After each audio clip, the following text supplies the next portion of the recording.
in the sunlit world of what he believes to be reality. But there is, unseen by most, an underworld, a place that is just as real, but not as brightly lit. A dark side.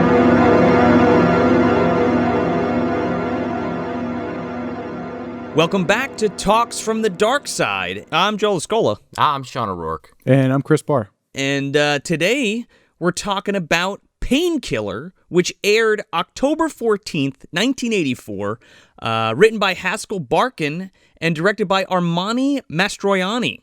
And this would be the third episode, chronologically, as far as airing goes. It's the fourth in our series, but it's the third in the Tales from the Darkside series. So yeah, Chris, do you want to give the summary of this episode? So this is the story of Harvey and Nadine. And so Harvey suffers from both back pain and his nagging wife Nadine. His doctor finds nothing wrong with him physically and decides that his problem is by something else, which we'll find out. Possibly nefarious. Well, most likely nefarious. We're only 4 episodes into this if you count the pilot, and every episode is ended in some kind of nefarious fashion. So I'm going to say pretty good chance. Yes, factual. I dig it. Yeah, so we open up with Peggy Cass, who's playing Nadine Turner, and Lou Jacobi playing Harvey Turner. This is like perfectly cast, by the way. Oh, absolutely. These two together, I love their chemistry together. And Peggy Cass is also in an episode of Monsters, too. One of my favorite ones, Parents from Space, where she plays opposite Frank Gorshin in that. And they're great. I look forward to seeing that eventually. I know we're going to get to it in a couple of years, I think, but I think this is our first crossover, right? Or if somebody was in Monsters? I don't know yet. If we did, it was one of the supporting characters. Definitely. Yeah. But we're going to have a lot of crossover with the Monster series. Oh, yeah. I got to say, just right up front, this guy that plays Harvey, what was his name? Lou Jacobi. This guy can put on one hell of a face, and he plays a great sad sap, but holy shit is he a bad actor. This guy was a stand-up comedian. What do you mean, Nadine? Nadine, my back hurts. Don't help me. I'll just let me stand here a minute. Lou Jacobi? You mean the frumpy Bob Hoskins? God, he looked like Mario in this with that fucking mustache, like retired Mario. Could you imagine if he played Mario? That would be amazing. With the same kind of delivery? Yeah, he's out of commission most of the movie because his back's out. Luigi, my back. Mamma mia. Fix my lug nut, Luigi. Take the wrench out of the toolbox and crank me up. Let's go. It's me, Lou Jacobi. Jacobi. We're off to a good start. Yeah. Well, we start off in this living room scene. They're watching Night of the Living Dead, which I thought was pretty funny considering this is George Romero's anthology series. Well, by that time, I think it was public domain anyway because nobody had the fucking rights to it. Of course, our good friend Tony from Hack the Movies worked with George Romero on his version of the film, Hack the Living Dead. So we all know it's public domain. So check that out if you haven't seen it. Tony inserted himself in the movie. Joe's in there. He eats a bug. I'm a fucking zombie. Yeah. But yeah, Nadine and Harvey are in their living room watching TV, and Harvey's like studying to become a computer guy? Question mark? A computer engineer, I think. Yeah. At like 65. Yeah, well, he's been working in the auto parts portion of Nadine's brother's like auto shop. And Nadine's like, "Oh, Harvey, you're gonna be a computer genius now. You know, don't we deserve more money? You want to be an executive like my fucking brother?" It just cracks me up that this guy is this old and he's like trying to learn this whole book. He's like, "Yeah, just the symbols. They don't make sense to me, Nadine." I love that he's on like the 5th page and she's like, "How's it going?" He's like, "I'm almost finished with it." Yeah, it's like this gigantic book that he's just like just trying to all like just take in. It's like, "I'm almost done, Nadine." And it's the day before the test you find out. Yeah. Yeah, the night before. Let me cram this all in. She's like eating chocolates. Caramels. And he's like, is that a caramel? I love caramels. And she's like, no, you're going to rot your teeth. You're on a diet. Shut the fuck up. Get back to your book. And obviously we learned that she's like a really crazy, like, nagging wife who's just like constantly putting the guy down and just like walking all over him. And it's like she's so good at playing like the naggy wife. It's perfect. She's perfect. And again, in that Monsters episode, she's also great, but we'll talk about that when we get to it. But especially like these characters, like she was made for this shit. With her voice and everything. So he's like, oh, I'm going to get some coffee. So he gets up and he goes to get some coffee. And he ends up getting stricken with this, like, crazy back pain that, like, freezes him up. And he falls on the ground and just, like, is laying on the ground in the middle of the kitchen. Yeah, from picking up a teaspoon. I picked up a teaspoon and I fell on the ground. He pulls it out of the drawer and just, like, holds it and just, like, locks up. With his patented fucking, oh, every time. You know that's when he's hurting. So then he's like, I'm not going to be able to get up. I'll just lay here a couple hours. I'll just lay here a while, Nadine, okay? She comes in, she's like, what are you doing on the floor? She's like, oh, all right. I mean, you could lay on the floor if you want. Want me to get the book for you so you can study? Yeah. Want me to bring your book in? I was thinking about that. Well, even if he did do that, I mean, the guy's back's out. He ain't reading the fucking book. But it's like he's holding it over his head and he keeps dropping it and hitting himself in the face with this heavy-ass book that's got to weigh like 5 pounds. I don't think so, Nadine. She's like, all right. Good night. Well, see ya. She's like, the first time we haven't slept together the whole time we've been married. Here's a blanket. I didn't want to get one of the good ones and put it on the floor, though. He's already been laying there for like 5 hours. Because she comes back in, she's like, it's fucking midnight. What are you doing still laying on the Right. floor? Yeah, she's already changed into her nightgown. Yeah. Right. And then she gives him a blanket, but not one of the nice ones. No. And this is when he sees a man in the window while he's trying to fall asleep.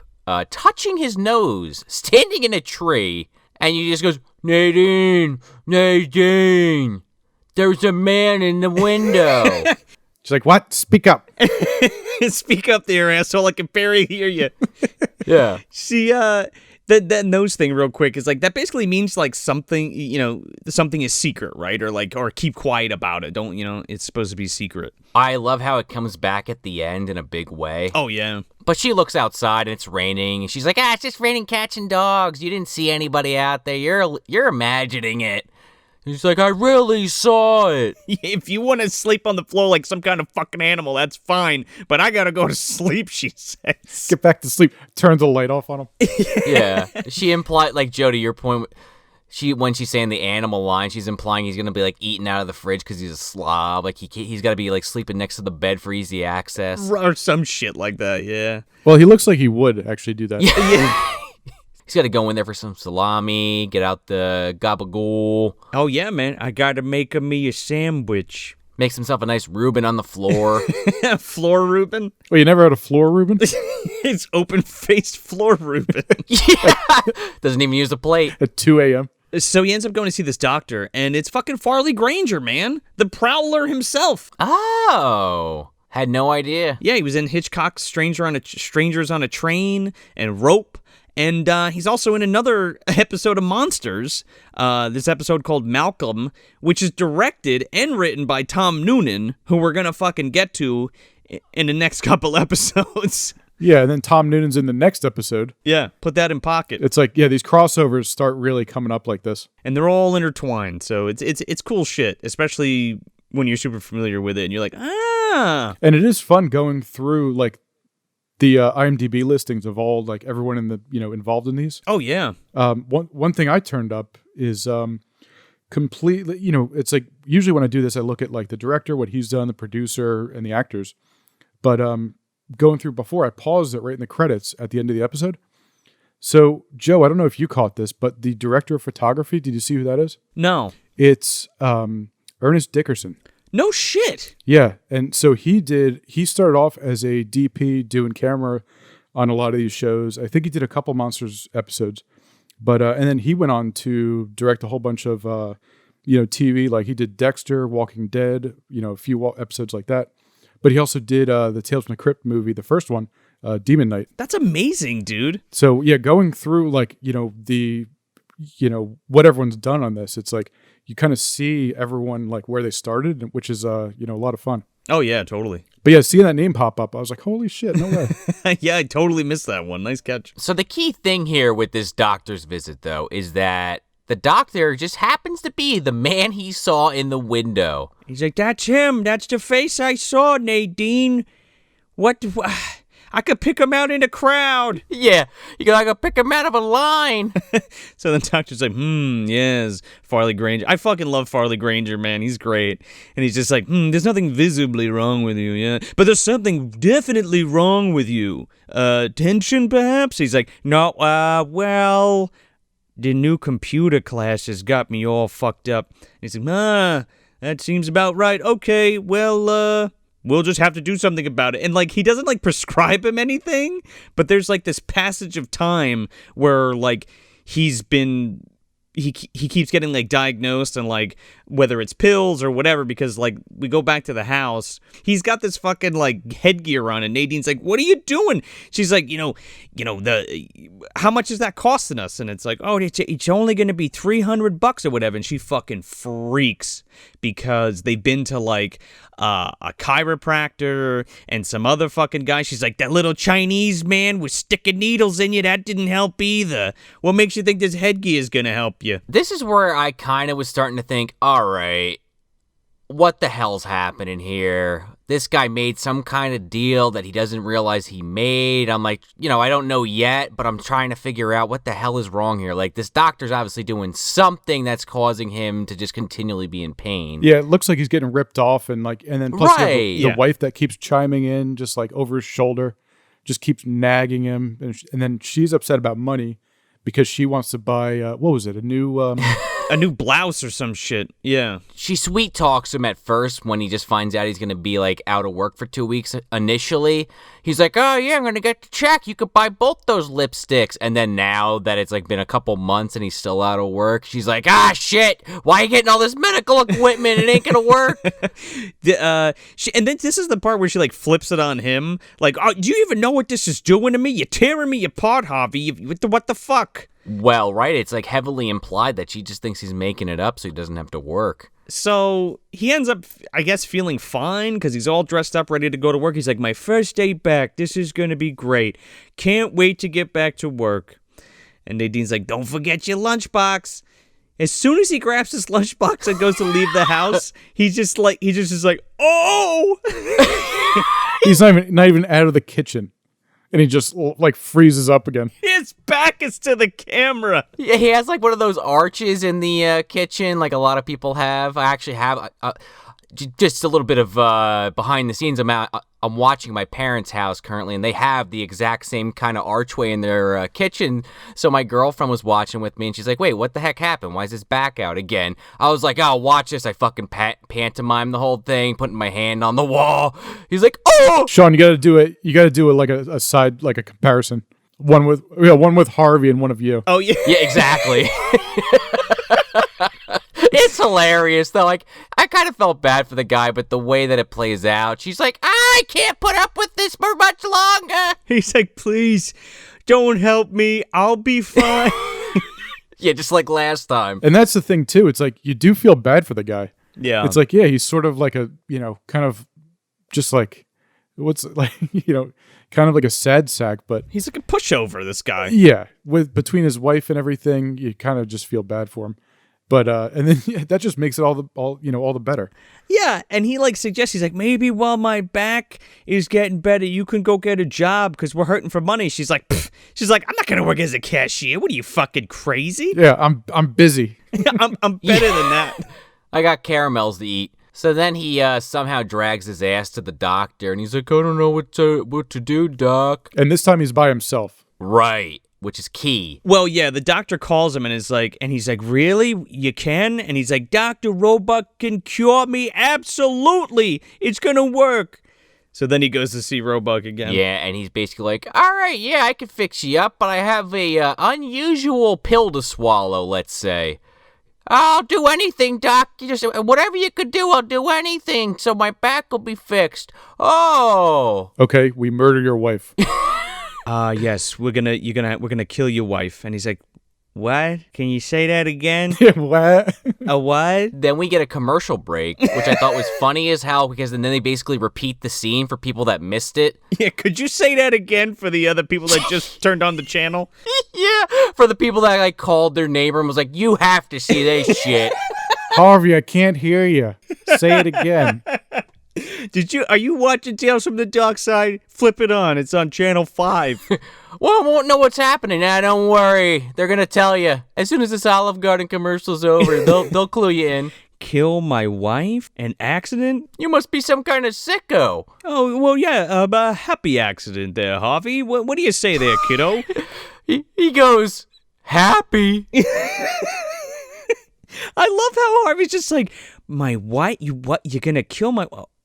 All right, sure, fuck it. All right.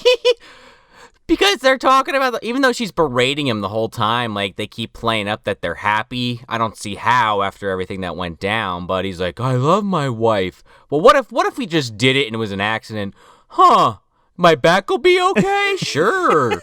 This guy's a fucking doormat, and he's like, do you think he thought he was joking? He's like, sure, go ahead, whatever you say. Well, maybe. And then the doctor goes into, trying to explain why.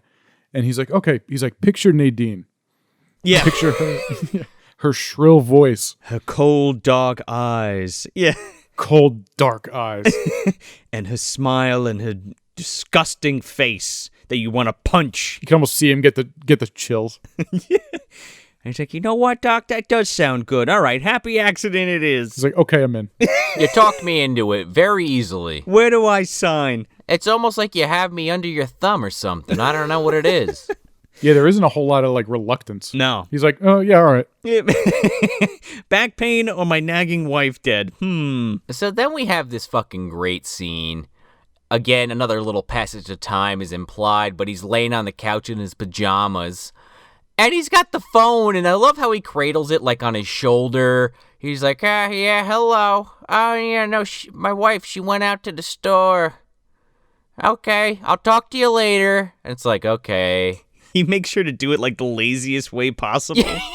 He, puts it on his shoulder and then gets comfortable and then is like, hello? Yeah.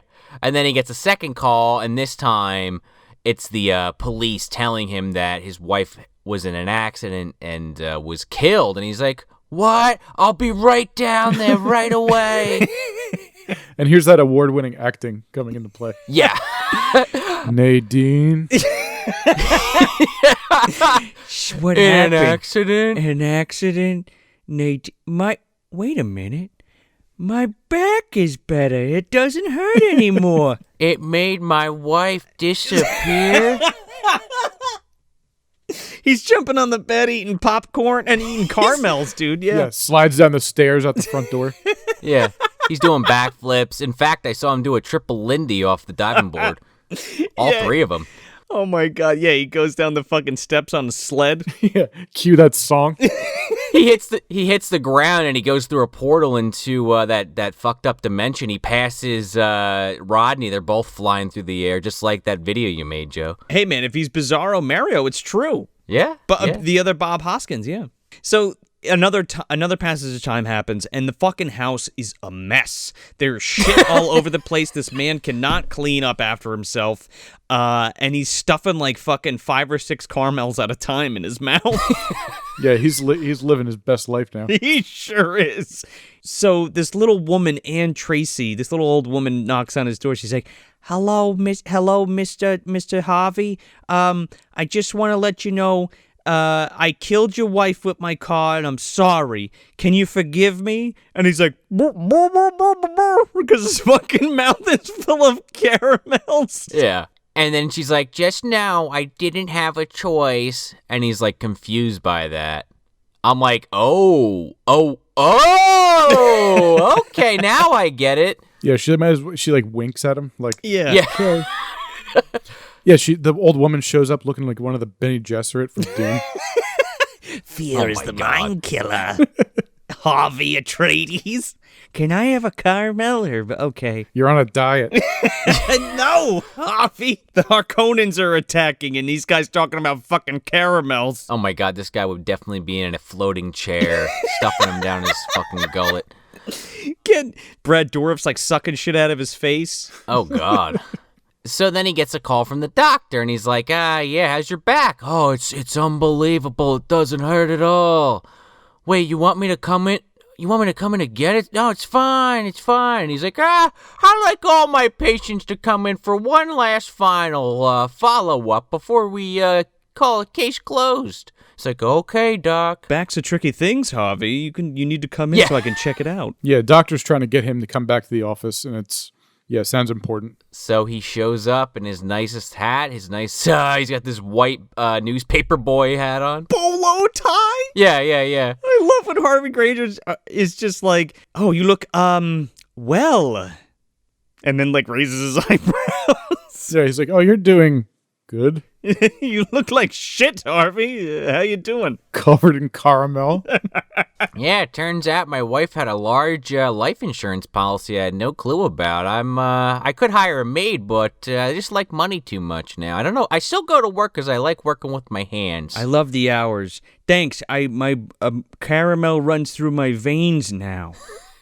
So this is where you get the hammer drop down on Harvey, where he finds out that the little old lady that stopped at his house, intentionally ran over his wife. It wasn't an accident. Yeah, she was another patient of the doctor, and he's like, oh, I heard you had a visit from another patient of mine. He's like, oh, that woman that hit my wife? Yeah, it was an accident. He's like, yes, Harvey, a happy accident, wink, wink. Right. He's like, what are you talking about, Doc?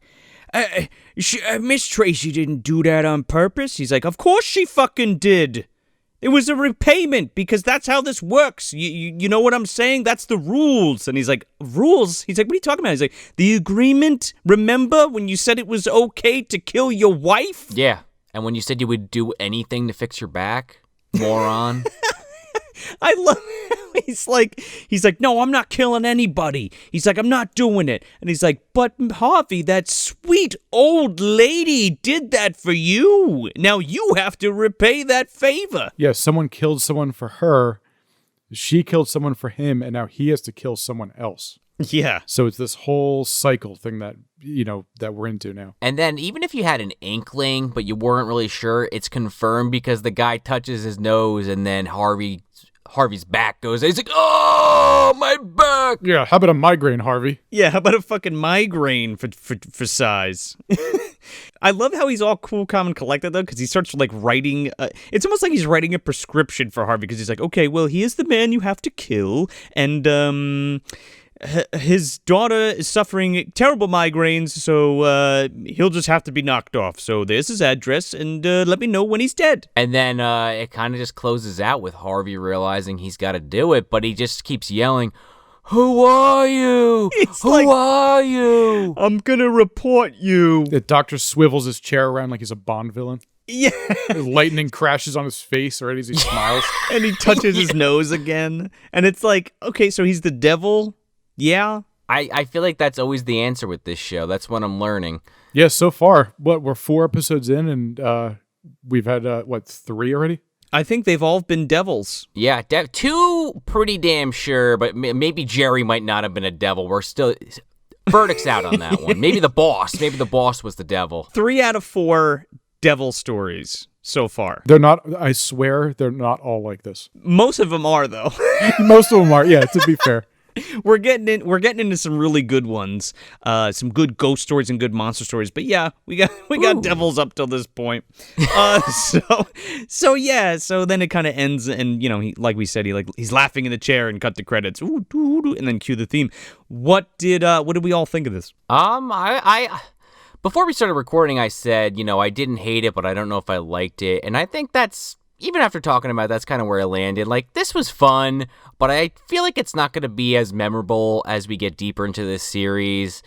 The guy that played Harvey again, he's memorable just because he's one of those, like, so bad he's good kind of actors, like something you'd see on Tim and Eric. Yeah. And at least in my opinion. And yeah, I do kind of enjoy that he looks like Mario, even though maybe that's a little bit on the nose. But, Mario after retirement, when he retires from the Mario Brothers plumbing company. Fat man with a mustache, check. Yeah. Vaguely Italian looking, check.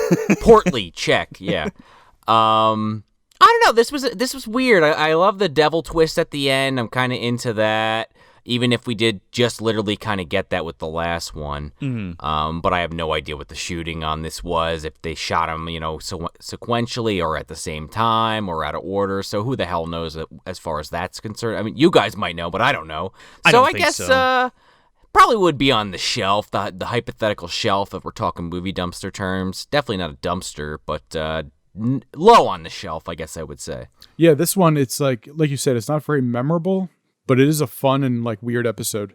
Also, this is the first we're really getting into more of like the comedy aspect of the show. Yeah, that's true. There's a lot more, lot more humor here, but still get a little bit of like supernatural towards the end.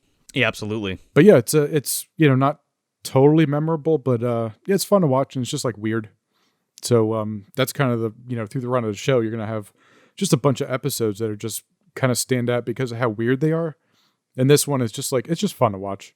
Totally. And this one stands out for me specifically just for Lou Jacobi's acting. Like, is that caramel? I love caramels. Like, my wife and I say that to each other all the time.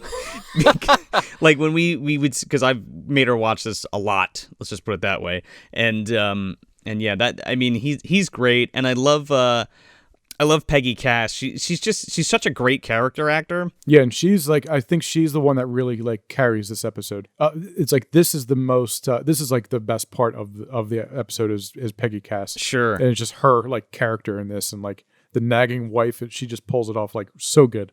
And not to cut in on your review here, Joe, but just because you guys mentioned that, I meant to bring this up at the end there. There's actually like really. I don't know, maybe this is obvious, but there's two victims in this situation. Obviously his wife dies, but it's that thing where like this devil or whatever he is, this doctor, is very clearly turning them against each other so that when he makes that offer, hey, we could just have your wife killed, it's easy because for the last 9 months they've been turned against each other because of this back injury that it created. It wasn't like it was a natural thing. Well, yes and no, because she was an asshole before his back started hurting. He's a fucking doormat. That just kind of put it over the edge. That once he's in pain and she has to take care of him, it's a fucking problem. I guess what I'm saying is the whole thing where it's like the doctor keeps like prescribing him shit and he's going to his house 4 or 5 times a month and it's like $30 a visit. Oh, he doesn't have to do that. That's just to create more tension between them. But yeah, you're right. She was always an asshole, but it just makes it explode. It's gasoline in a match tank. Yes and no, but his again, because this is actually something like there's something medically wrong with him, and she has no problem spending money on like 2 of the same color fucking dress. True. You know what I mean? But she's giving him a hard time for things that are prescribed to him to like possibly help him, right? Yeah, that's a good point. But yeah, I don't love this episode, but it's memorable to me because of the characters in this. And I think if it was cast any other way, I don't think it would be memorable to me. Like even Farley Granger is just having a ton of fun, just being a fucking goofy like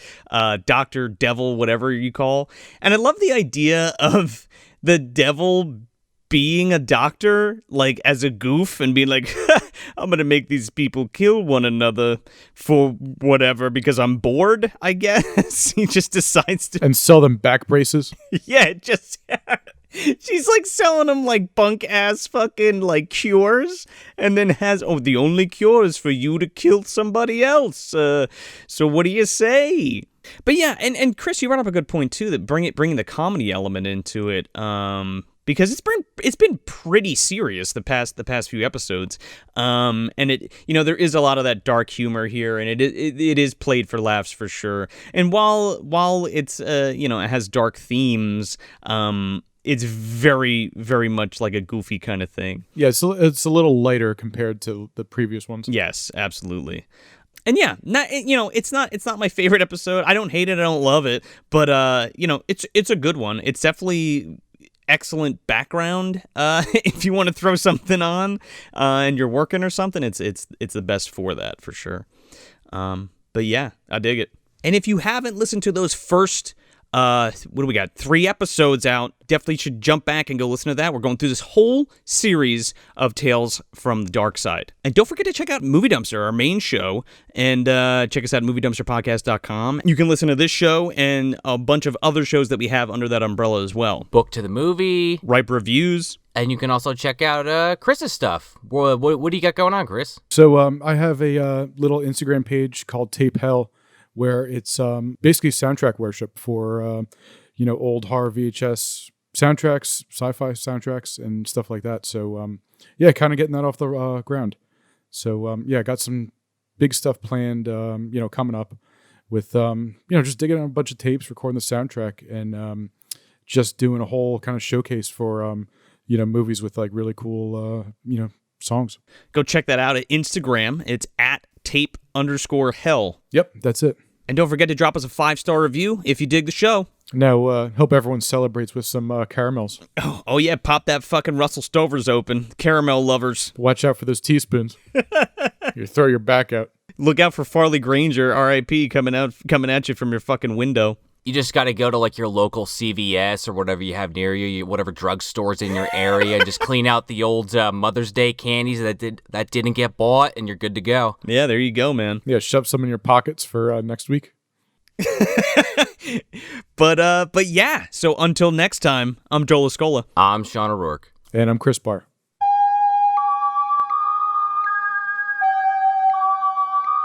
The dark side is always there, waiting for us to enter us. Until next time, try to enjoy the daylight.